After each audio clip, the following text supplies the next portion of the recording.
કચ્છ પોલીસને હાથતાળી આપનાર suspended constable Nita ચૌધરીને આખરે પકડી તો એટીએસે જ જામીન પર મુક્ત થઈ અંડરગ્રાઉન્ડ થયેલ નીતા ચૌધરીના જામીન રદ થતા બાદમાં તેને પકડવામાં કચ્છ પોલીસને સફળતા ન મળી। બુટલેગરની આ બહેનપણી પકડવા ગુજરાત એટીએસે એ જ બુટલેગર પાસે જાળ બિછાવી। જેલમાં બંધ બુટલેગર યુવરાજસિંહ જાડેજા પોતાની બહેનપણીનો કોઈ પણ હિસાબે સંપર્ક કરશે જ તે એટીએસ જાણી ચૂકી હતી। બુટલેગર યુવરાજસિંહ પોતાની બહેનપણી નીતાનો સંપર્ક કરવા માંગતો હતો અને જેલમાં મોબાઈલ શોધતો હતો। બસ યુવરાજસિંહની આ કશિશને પારખી એટીએસે જાળ બિછાવી। જેલની અંદર યુવરાજસિંહને પ્લાનિંગ અંતર્ગત જ મોબાઈલ પહોંચાડાયો અને એ જ નંબરને સર્વેલન્સમાં રખાયો।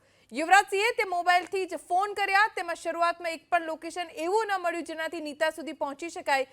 છેલ્લે યુવરાજસિંહે થોડી જ ક્ષણો માટે નીતાને ફોન કર્યો। બસ અહીં જ પોલીસને મળી ગયું સુરેન્દ્રનગરનું લોકેશન અને એ લોકેશન હતું યુવરાજસિંહના સસરાનું। એટીએસ પ્લાનિંગ કરીને ત્યાં પહોંચી અને નીતાને પકડવામાં સફળતા મેળવી।